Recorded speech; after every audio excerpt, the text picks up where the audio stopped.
ขโมยใส่แรงควันน้อยใจร้อนไหมบองโป้เนี่ยเมื่อเนี่ยใจร้อนไหมประตัวปีควันหายบานเติบเชียบาใบดองใจดาวปีมวยจมเฮียนแล้วเขาตัดดับจมเฮียนดาวเติมเมาอะไรใจร้อนใจไอ้สบายกายจะได้บองโป้เมื่อแต่รูปเพียบได้ควันเลยไกลอะไรโชว์บ้านบองจมเฮียนบ้านอะไรร้อนบ้านเตี้ยนู้ยบองโป้เนี่ยออกกลคลางเหมือนเต้นมองอย่างนี้นะยมออกกลชีวิตทำไมเราว่าขโมยใส่เนี่ยยังขโมยไอ้ออกกลกลางปีกรมพลทีจะอันเดกรมพลทีจะอันแต่มีโลกเดียวให้น่ะเลี้ยงมาดามกับเองมาดามกับสู้ก็ช่วยพลัดโดชีวิตขโมยใส่นี่มาวิ่งคือขยมปัจจัยออกกลคลังเหมือนแต่มาดองบองโป้เลยบาดขโมยใส่ควันไปกาเลยไกลอะไรเบอดาบอชมเฮียนบ้านนี่ยัยหาวมาปลาอมบ้านอะไรแต่จริงไอ้นากายไปการ้อมไม่นาที่ได้ประตอปีเชื่อบ้านเลยตีบุญรู้จีบองโป้เลยนี่เป็นท่าบองโป้เลยมันโกนคอนเตอร์กูแปดลงในคอนโดโฉอยู่บ้านตั้งเตอร์เตอร์ไว้มันเข้าเต้บาดคือลาดพอใจเมาเชียประตอบาดขโมยใส่ขโมยพอนี่ขยมทรายอย่าเปลประมาณดองให้ใบบุญแบบดองยังอัปเดตบองโป้เมื่อโหดยังจูนบองโป้เมื่อโหดเอาแต่เตอร์เชื่อบ้านมาดองยังทรายมาดองเชื่อบ้านมาดองยังทรายมาดองเอาดังท่าเชื่อบ้านมาดองให้ขโมยใส่ก็จริงอยู่เว้นก็อัปเดตบ้านไอ้คลาก็เชียร์สัสใบบ้านไอ้คลาบองโป้เลยต่างปีควันเลยไกลเชื่อบ้านมาดองโชว์บ้านก็ตบติดตัวเชื่อบ้านเลิกตีปีดาวบอชมเฮียนบ้านเชื่อบ้านเลิกตีใบใจนี่ยัยอมมะปลาบอชมเฮียนบ้านกันเชิญแล้วเชื่อบ้านเลิกตีบ้วนใจให้นากายไปการร้องไม่นาเด็ดปัจจัยละออมันแต่มาดองชีวิตทำไมเราบักขโมยใส่มองมาสลับการสเปียบ้องมาได้ปกติអូនធ្វើឲ្យអូនចេះរំដៃស្ដាំអូនប្រើកើតទេដល់ពេលឥឡូវអូនគាត់ធ្វើឲ្យអូនរំឲ្យឃើញអូនប្រោសខ្ញុំពីមុនមកដាក់ជើងកងែងកងងដល់ពេលឥឡូវអភិវឌ្ឍដាក់ជើងទៅក្រោមអាចរបៀបដូចជើងក្មេងធម្មតា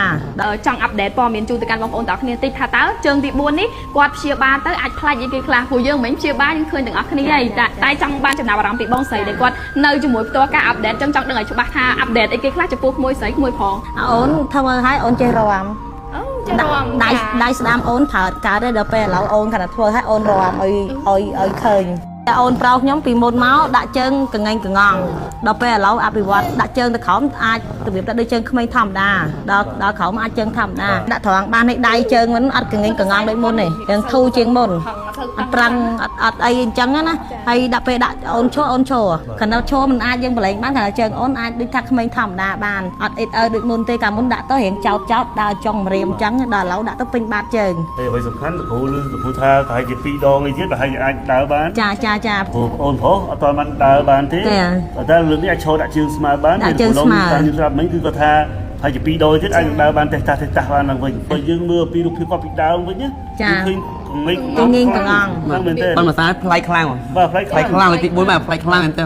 ផ្លៃជាងលើកទី1លើកទី2លើកទី3បាទផ្លៃខ្លាំងតែយើងឃើញផ្លៃភ្លាមបាទចាក់ស្ដែងមកពីមុនកូនខ្ញុំមើលទៅចាក់ស្ដែងគ្នាប្រឹងយ៉ាងងងដល់ហើមឃើញហោះមិនចឹងមកឥឡូវវាពេញធម្មតាដៃជើងតុនធម្មតាឥឡូវគឺដូចគាត់ដូចងៀងងងចេះបាទឥឡូវឃើញធម្មតាត្រង់បាទត្រង់គេថាផ្លៃច្រើនបាទតែយើងពីដើមវិញអត់សង្ឃឹមតែមួយស្រីបាទកូនស្រីឡូវខំកូនប្រុសទៀត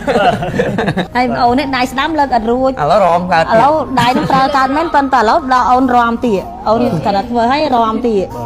ចឹងមើលទៅឃើញថាលើកនេះសតផលភាសាច្រើនមែនទេបាទអ្វីដែលគួរគាត់គាត់មិនភាសារបស់អូនស្រីពីមុនបងភាសាដែរការខ្លាំងទេ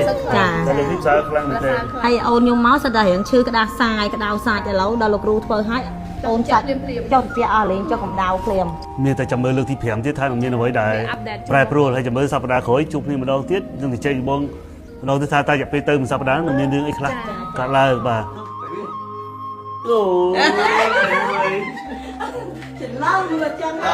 ជឿនៅក្នុងឱកាសនេះផងដែរចង់ជំរាបជូនបងប្អូនចេះឥឡូវគឺឃើញមានបងប្អូនយើងមកព្យាបាលនៅលោកគ្រូឡុងច្រើនមែនទេគាត់ថាថ្ងៃចូល20នាក់អីអញ្ចឹងពីមុនលោកគ្រូគាត់ថាគាត់ព្យាបាលគឺមានអត់យកលុយទេដោយសារមកមួយតែឥឡូវសម្រុកមកច្រើនពេកគាត់ត្រូវការសម្រាប់គាត់ត្រូវការហូបបាយគាត់ត្រូវការជីវភាពដែរអញ្ចឹងគាត់អត់បានទទួលភ្ញៀវគាត់ទេថ្ងៃហ្នឹងអញ្ចឹងណាបងប្អូនអញ្ចឹងឥឡូវគាត់សុំគិតលុយតិចតួចពីក្មេងៗអញ្ចឹងណាបាទហើយសម្រាប់លោកគ្រូឡុងផ្ទាល់គាត់មិនមែនព្យាបាលតែក្មេងៗទេដូចយើងបញ្ជាក់នៅវីដេអូមុននឹងអញ្ចឹងបាទគាត់អាចព្យាបាលទាំងមនុស្សចាស់បានមិនថាអ្នកទឹកនោមផ្អែមអ្នកលើសឈាមអ្នកមានដុសរំគិះអ្នកស្លាប់មួយចំហៀងខ្លួនអ្នកគ្រោះថ្នាក់ចរាចរណ៍ដូចខ្វន់ខ្វងអីហ្នឹងក៏គាត់អាចព្យាបាលបានដែរសូម្បីខ្ញុំផ្ទាល់ក៏ខ្ញុំបានព្យាបាលដែរដូចខ្ញុំធ្លាប់ជំរាបនៅវីដេអូមុននឹងអញ្ចឹងបាទអញ្ចឹងសម្រាប់បងប្អូនដែលមានក្រុមគ្រួសារមានចាស់បាទឬអ្នកជំងឺផ្សេងៗដែលគិតថាអស់សង្ឃឹមក្នុងការបាក់ព្យាបាលខាងក្រៅអីក៏អាចសាកល្បងយកមកទីនេះដែរខ្ញុំពួកខ្ញុំមិនធានាទេប៉ុន្តែខ្ញុំចង់បងប្អូនសាកល្បងដោយសារខ្ញុំផ្ទាល់ខ្ញុំបានសាកល្បងជាមួយម៉ាក់ Pfizer បានសាកល្បងហើយ ហើយជាចុងក្រោយបងប្អូនខ្ញុំសូមពឹងបងប្អូនអរគ្នាឲ្យជួយ share វីដេអូមួយនេះផងដើម្បីឲ្យមហាជនយើងដែលគាត់មានកូនឬក៏មានសាច់ញាតិដែលមានបញ្ហាអញ្ចឹងចង់គាត់បានឃើញបានដឹងពីព្រោះនេះគឺជាអាចថាជាក្តីរំពឹងចុងក្រោយសម្រាប់អ្នកដែលគាត់អស់សង្ឃឹមក្នុងការព្យាបាលក្រុមគ្រួសារគាត់មិនថាក្មេងៗឬក៏ឪពុកម្ដាយទេព្រោះខ្ញុំក៏ខ្ញុំធ្លាប់អស់សង្ឃឹមក្នុងការព្យាបាលឪពុកខ្ញុំដែរប៉ុន្តែពេលនេះគឺខ្ញុំមានសង្ឃឹមច្រើនមែនទែនក្នុងការជួយព្យាបាលគាត់អញ្ចឹងសង្ឃឹមថាបងប្អូននឹងជួយ share បន្តដើម្បីជួយជាកម្លាំងចិត្តក៏ដូចជាជួយចែករំលែកជាព័ត៌មានជូនដល់ពួកគាត់ទាំងអស់គ្នាផងដែរអញ្ចឹងអរគុណអញ្ចឹងចាំមើលការព្យាបាលលើក្រោយយើងនឹងអាប់ដេតព័ត៌មានជូនបងប្អូនបន្តទៀតសម្រាប់បងប្អូនដែល